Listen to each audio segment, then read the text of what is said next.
Olá, alunos, tudo bem? Bom revê-los. Hoje nós estamos com a professora de Primeiros Socorros, professora Maria Joseli, e nós vamos conversar juntos sobre alguns temas voltados para a disciplina. Professora, seja muito bem-vinda.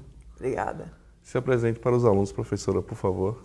Pronto. Olá a todos, né? Eu já estou aqui nessa disciplina já faz algum tempo, no curso de guia DAD. Sou Joseli Gomes. Como eu já disse, minha formação eu sou educadora física e a gente vai ter um apanhado de alguns conteúdos nessas 2 semanas e meias, né? Então, nessas 2 semanas e meia, mais ou menos, a gente vai ver temas como desmaio, vertigem, insolação, convulsão, hemorragias, são vários tipos de hemorragia, né? Uma das é a hemorragia dos membros, mas a gente também vai ver a hemorragia nasal. E o último tema está muito ligado à perspectiva do RCP, que é a ressuscitação cardiopulmonar, que ela é um carro-chefe do primeiro socorro e sempre tem que existir. Excelente, professora. Professora, poderia comentar um pouco, por favor, sobre a questão da insolação durante o trabalho do guia de turismo? Olha, é uma coisa super importante, né? Principalmente a gente entendendo que a gente mora numa região que o turismo é muito voltado para o sol e o mar, né? Então a insolação, embora algumas pessoas pensem que seja uma questão muito simples, que qualquer um pode resolver, é muito importante para o guia ele ter um entendimento, não só na perspectiva de entender a sintomatologia e também entender a conduta que ele deve tomar, mas uma coisa super importante também que eu sempre friso é a perspectiva da prevenção. Né? Então, de como o guia vai atuar quando vai levar um grupo, por exemplo, para uma praia. Um exemplo comum aqui na região é as pessoas irem para Pipa, no caso do Litoral Sul. Né? Então, como eu vou fazer para levar esse grupo? O que é que eu vou informar? O que é necessário? Então, assim, é muito importante essa perspectiva da prevenção, você falar das vestimentas, né? Sim. De você informar que existe hoje proteções, camisas com proteção solar, a questão do chapéu, o boné, a questão inclusive dos óculos escuros, por causa da luminosidade, né? A perspectiva de onde você vai se localizar nos ambientes, entender que uma sombra, por exemplo, de uma sombrinha na praia, não necessariamente vai fazer com que você não tenha esse aumento de temperatura e você pode vir a se queimar de uma forma maior. Então, levar todos esses aparatos, como também a hidratação, que é uma coisa muito importante. Então, se você leva essa perspectiva para o grupo, já de que eles vão levar essa conduta, vão com essa conduta, então já é uma coisa interessante, porque a perspectiva deles terem insolação é pequena. Quanto aos sintomas da insolação, uma coisa super importante é a questão de você... Uma das coisas mais videntes assim é a questão da própria cor da pele, né? Então, a gente vê a pele muito avermelhada, né? É muito comum, por exemplo, a gente vê nos gringos, que a gente chama, que são as pessoas que moram no exterior, né? Sim. Então, são pessoas mais brancas, né? Então, a gente vê muito... E a gente até ri, acha que é uma coisa interessante, assim, engraçada, mas é uma coisa, na verdade, perigosa, né? Porque é um dos sintomas que chama atenção, mas existem outros sintomas, como uma sede intensa. Você pode começar a vir ter dor de cabeça, certo? Então, algumas pessoas podem ter vômitos e aí pode se agravando, chegando até a perspectiva da convulsão mesmo, certo? Então, você tem que entender que a sintomatologia ela vai da mais leve até a mais forte. E você pode vir a não ter esses sintomas todos, mas você, como guia, tem que estar alerta para entender que esses sintomas já podem lhe chamar atenção para a indicação da pessoa procurar uma ajuda médica. Sobre essa questão da insolação, professora, existe algum horário específico que é interessante orientar para o turista? E a questão da prevenção, como você comentou muito bem, por exemplo, o uso do protetor solar ou do boné, são fatores fundamentais para a questão da prevenção. Isso. Essa questão do horário, a gente respeita o horário que é indicado, né? Geralmente, até 8h30, 9 horas da manhã é o horário ideal. Infelizmente, os guias, né, que trabalham, não trabalham necessariamente nesse horário, né, porque segue algumas rotinas de viagem e tal. Então, até 9h30 da manhã é um horário interessante. A partir de 4 horas da tarde, um horário também que também não existe tanta gravidade, né? Sim. Mas é difícil para o guia respeitar esses horários, a gente tem que entender isso. Muitas vezes tem que estar exposto ao sol em horários inconvenientes, como, por exemplo, 12 horas da tarde, é 12 horas do dia, né? Sim. Desculpa. Então, assim, é um horário que é um horário altamente perigoso, mas infelizmente algumas vezes tem que estar. Então, como você disse, é importante a prevenção. Eu não tinha falado da questão do protetor, é super importante o protetor, e entendendo que os protetores hoje, devido aos recursos científicos, tem vários tipos de oportunidades, né, de ofertas, vamos dizer assim. Então, por exemplo, você pode usar um protetor que ele é muito mais vinculado ao corpo e alguns protetores que são mais vinculados, que a gente chama de bloqueadores, que eles são mais interessantes para o colo e para o rosto.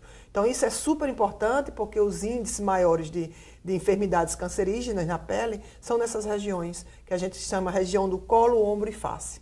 Interessante, professora. Excelente explanação.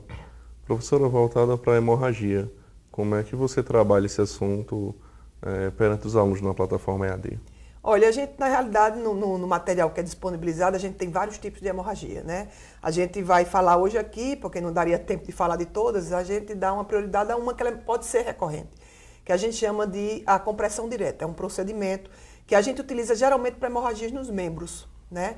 Então, quando eu tenho um sangramento nos membros, a gente faz essa compressão, que basicamente é a gente sustentar, fazer a sustentação, no caso do braço, né, com uma certa potência, né, e com um pano limpo, e a gente faz essa compressão forte, na média de 10 minutos, e se esse pano sujar, ficar muito ensopado de sangue, a gente tem que botar outro, não deve tirar esse sangue, não deve tirar esse pano, deve botar outro por cima. Por quê? Porque se eu tirar e botar um limpo, vai estimular o sangramento. Sim. Então isso é muito importante o aluno lembrar, certo? Não pode retirar o pano que está abaixo. Importante também que a gente deve fazer todos os procedimentos com luva. Nunca a gente deve estar exposto a secreções de sangue, porque a gente sabe que existem muitas enfermidades que podem ser transmitidas. Então, depois dessa compressão por um tempo, né, que você vê que o sangue realmente estancou, existem duas possibilidades. Eu tirar esse pano sujo e passar uma atadura para poder deslocar a pessoa para ser atendida, ou se não, se eu não me sentir segura, se for uma coisa que nunca aconteceu comigo, eu posso deixar os panos e passar a atadura por cima. A gente também tem algumas observações nesse sentido. A gente tem 3 tipos de hemorragia, né? Uma hemorragia mais simples, que seria de vaso capilar, uma hemorragia mais grave, que seria mais grave, seria arterial. A gente também teria a venosa, que ela também jorra menos sangue, vamos dizer assim. A arterial ela é muito grave, né? Então, geralmente uma hemorragia que a gente tem mais dificuldade de estancar o sangramento. Então, quando a gente tem dificuldade de estancar o sangramento, um outro procedimento também é a gente ir na artéria mais próxima, no caso do braço braquial, que fica nessa região, sim, e comprimir um pouco, né, essa artéria para diminuir um pouco esse fluxo de sangue na região enquanto a gente se desloca para o atendimento. Que no caso do atendimento de um corte grave como esse, que eu estou falando arterial, sim, o procedimento é hospitalar, né? O primeiro socorro seria a forma que você conduz. Excelente, professora. E voltado para outro assunto muito específico dos primeiros socorros, a questão do engasgo. Então, como é que o guia de turismo qual deve ser a conduta dele perante essa situação? Olha, o engasgo no guia é super importante. Por quê? Porque existe essa questão das pessoas se alimentarem, né? As pessoas geralmente vão para uma trilha, vão para um passeio na praia e geralmente elas se alimentam. Então, o engasgo é uma coisa gravíssima e, na realidade, a intervenção de primeiros socorros ela é essencial. E ela é essencial como? Geralmente, a pessoa, quando tem um engasgo, um dos sinais de informação que a pessoa pode fazer é esse aqui, botando a mão na garganta. E quando a pessoa está só, existe uma manobra de Heimlich, que a gente chama, né, de Heimlich. Então, quando a gente faz essa manobra, geralmente a gente vai por trás, que tem imagens também que vocês podem ver lá no material, certo? Aí a gente vai por trás da pessoa, coloca, é sempre importante botar o dedo com a postura mais aguda, na região bem abaixo do processo tifoide, mas como é mais comum a gente dizer a boca do estômago, porque a pessoa entende melhor, sim, certo? Então, você fazer essa compressão atrás da pessoa empurrando, certo? Então, essa manobra é super importante. Porque no caso de um engasgo, o que acontece é que o alimento, geralmente carnes, né, ela fica obstruindo a passagem das vias aéreas. Então você não respira nem pelo nariz nem pela boca.